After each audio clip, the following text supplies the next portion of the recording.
Hello, so ito yung reading natin for collectives. Collective love reading, wala tayong specific zodiac sign. Ang importante yung pinaka-reading, kung makarelate ka, makaresonate ka, maaring ang reading na ito ay para sa'yo. Pero kung hindi, wag mong pilitin, may mga next readings pa naman tayo. If you want, you can go and check our Facebook page, Madam P, yun yung Facebook page namin. And dyan ka pwede mag-inquire ng personal reading. Message mo na lang kami dyan. May mga admins ako na mag-a-assist sa'yo. Let's start your reading, collectives. Pag di ka nakarelate, ibigay mo sa iba ang reading na ito. You do have here, I just dream and wish for everything. I imagine you naked. Yeah. And you do have your seek professional advice. Yan. Yung iba sa inyo pwedeng recently lang nakapagpabook ka ng reading kahit hindi sa akin, or maybe kung hindi man spiritual advice, it could be from someone else, or it could be yung iba kasi pwedeng general reading for example, pwedeng there's a specific reading na napanood mo, and then ngayon ini-apply mo sa sarili mo yung mga narinig mo doon sa reading na yon. It could be mula sa akin or sa ibang readers. Well, it doesn't matter. Okay lang kahit hindi ganon. Kahit hindi sa akin. But I can see you focusing on this energy na wherein may mga konting changes kang inia-apply or ginagawa sa sarili mo para maging mas better. I feel like you're dealing with someone, and the way I see this with I imagine you naked, I feel like yung iba sa inyo pwedeng sexually nagkakaroon ka ng pagfa-fantasize or pag-isip dito sa person na to. And you just wish na sana magkaroon ng reconciliation or a reconnection sa inyong dalawa. And also, yung iba sa inyo pwedeng recently lang may mga manifestation kang ginawa, may mga inisip kami, manifestation. It feels like may mga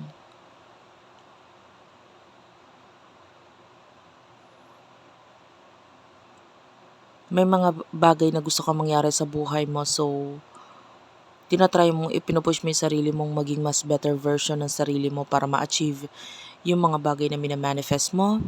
And by the way, I can see dress or clothes na nasa mannequin. So I don't know if recently lang may mga binili kang damit or might be tinignan. So anyway, person na kakonect mo pagdating sa love, timeless love reading. You do have your Ace of Pentacles, and I'm too afraid to talk. This is Taurus, Virgo, Capricorn energy. Energy lang yan, guys. Okay lang kahit di ko nabanggit yung zodiac ng partner mo or ikaw. I'm too afraid to talk. So for what I can see here, etong person na to is not communicating with you. Pwedeng hindi siya nakikipag-communicate. Pero I feel a lot of love mula dito sa taong to. You do have here, love is the answer. So, pwedeng there's a lot of emotions mula dito sa taong ito. And you do have here, I am obsessed with your body. So, hindi lang ikaw yung nagfa-fantasize sa kanya, kundi siya rin nagfa-fantasize din sa'yo. But I'm seeing a person who is more realistic. Hindi siya spiritual mag-isip mas more on realidad. And you do have your family won't like me, so I feel like nakaka-affect yung usaping family dito sa pinaka-connection or relationship or sa connection ninyo. Ayan, dalawang energy yung nagpapakita regarding family. There's two family words here na nagpapakita. So, it could be your family niya, or both of your families are the one na nakakasagabal dito sa connection na to. And I feel like importante ka para sa kanya, pero if there's a family na involved sa side niya, so importante din kasi yung family na yon. So, yeah. And I feel like hindi kasi siya din talaga communicative. That's a problem. So, ano yung emotions ninyo sa isa't isa ng person na to? Spirit guides, angel guides, please tell me.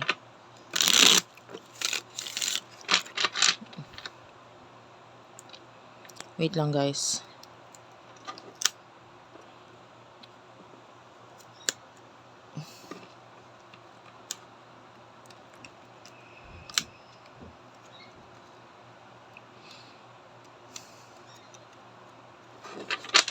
Okay, so ano emotions niyo sa isa't isa ng taong ito, ng person na ito? You do have here, love me. So, you want this person to love you kasi gusto mo siya, mahal mo siya, and you want the same energy mula sa taong ito. And you have, I'm open to compromise. So, nakikita natin yung if ever na magiging communicative siya sa'yo, if ever na magiging open siya regarding sa emotions niya sa'yo, you are very open na makipag-ayos or kung saan kayo magkakasundo. You know, if there's family na involved, maybe you are willing na malagitna or kung saan magiging mas at peace or ayos yung lahat. You want the connection. Pero kung halimbawa may mga rules na bawal gawin or what, and etc., nandun yung willing ka ngang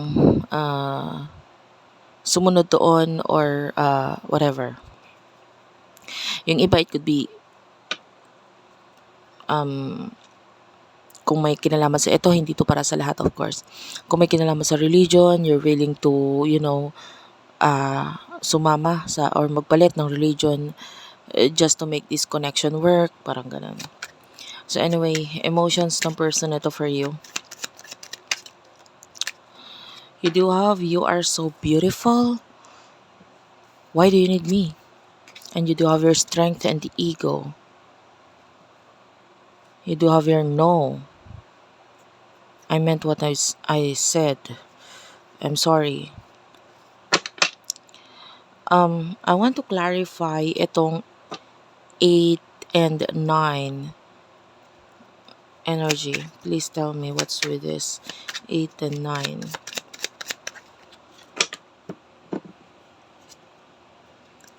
I need time for me. And then I know you from somewhere. And this love scares me. So for what I can see here, etong person na to feels like you are very magnetic. Nakakaramdam tayo ng magnetic energy. You are very beautiful, babae man, lalaki, LGBTQIA+. You are someone na talagang magugustuhan niya, physically attracted talaga siya sa'yo. And then, ngayon, medyo nagkakaroon siya ng negative na pagtingin sa itsura niya or sa sarili niya because of what you are right now. Pwede medyo masyadong maganda or medyo attractive talaga eh. A lot of attraction ang nakikita natin. Imagine yourself, eto ha. Imagine yourself dito sa person na to. Tapos, parang nagkagusto sa isang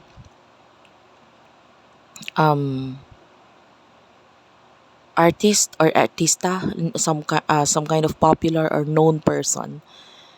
Tapos, yung taong yun nagkagusto sa'yo.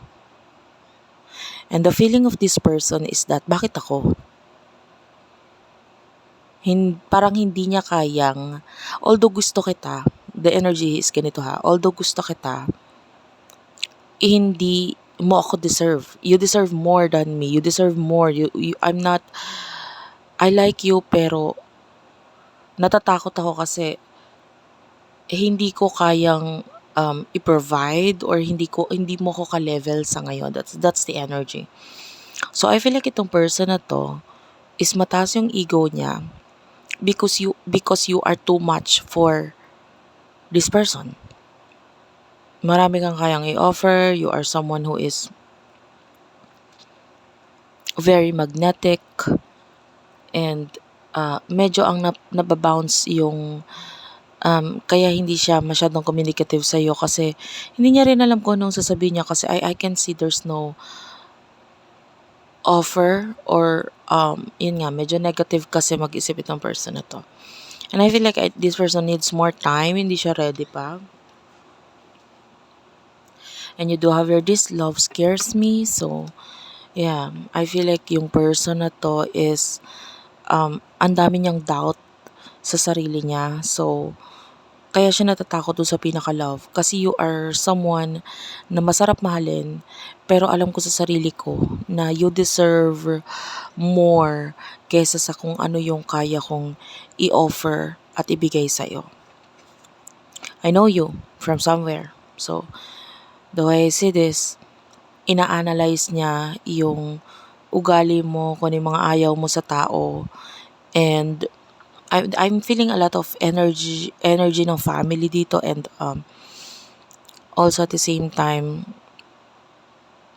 pwedeng friends, you might be friends in the past, or may sabihin na natin kilala ka na niya.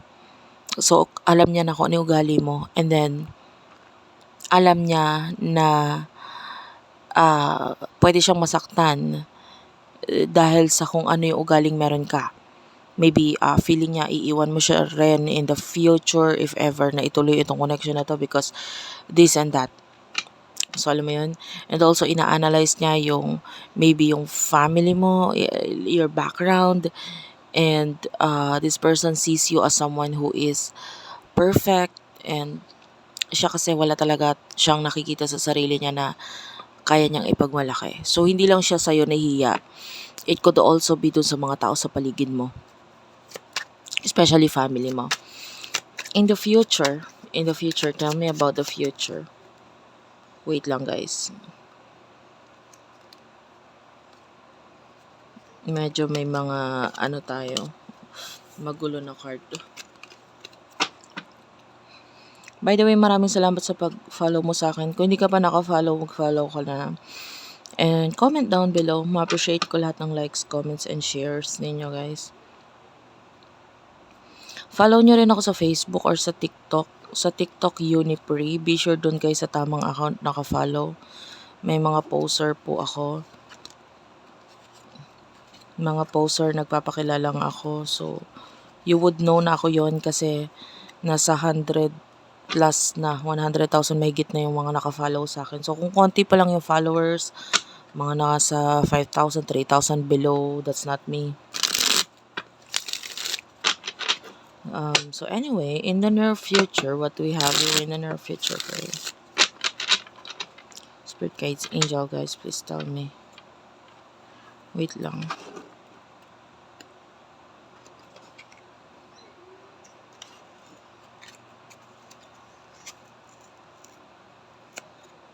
Okay.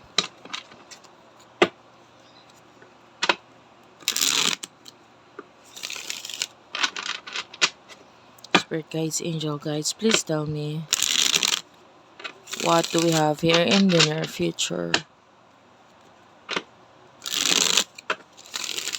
In the near future.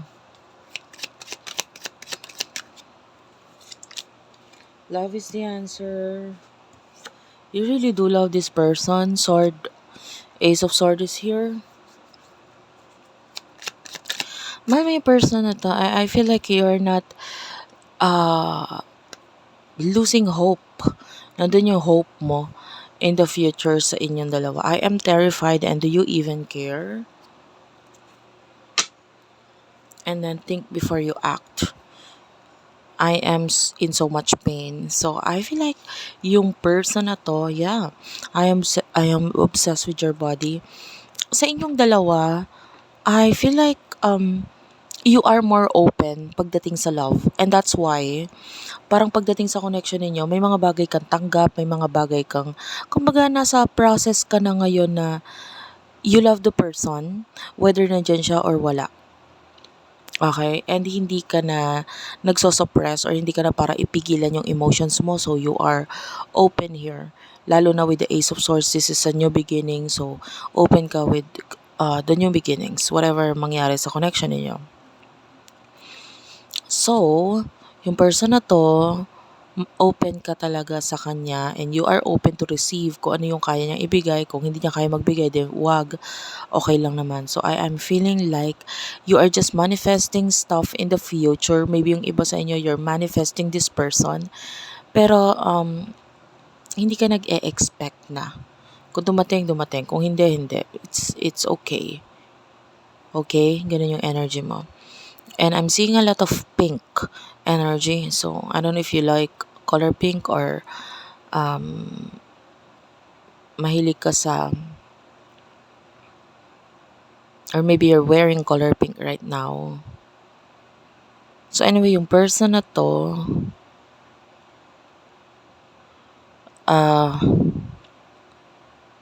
I'm feeling like nandun yung takot sa kanya sa connection na ito. Yung kulang siya sa actions and communication talaga. And do you even care? Nandun yung pag-iisip niya if you're still there. Kasi nga pwedeng yung focus mo is sa iba na sa ibang direction ng buhay mo. And you're no longer running, you're no longer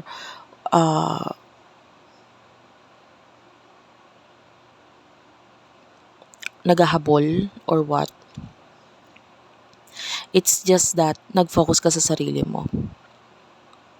And yung person na to, dahil wala siya masyadong nakikita or nararamdaman na actions mula sa'yo, I feel like nagkakaroon siya ng questions ngayon sa sarili niya or sa connection ninyo or sa'yo mismo. Maybe in the past, you are the one who is making the move or starting the conversation, yung iba sa inyo. Or ikaw yung gumagawa ng actions para magkaroon ng connection sa inyong dalawa. Pero ngayon kasi hindi na ganun. You are, sabihin na nating mas okay ka na ngayon pagdating sa connection ninyo. Kung dumating, dumating. Kung hindi, hindi. So, think before you act, and I am in so much pain. So, I am feeling like a lot of pagpipigil dito sa person na to. And, yeah, I just feel like hindi pa kasi talaga siya ready. But, hindi ibig sabihin nun, hindi kanya gusto or hindi kanya mahal. In fact, this person is imagining you, being obsessed with you. A lot of times, lagi kanyang iniisip. It's just that, hindi niya alam kung paano gagawa ng actions yung mga bagay na nasa isip niya. So, thank you very much. I love you all, guys, and bye-bye.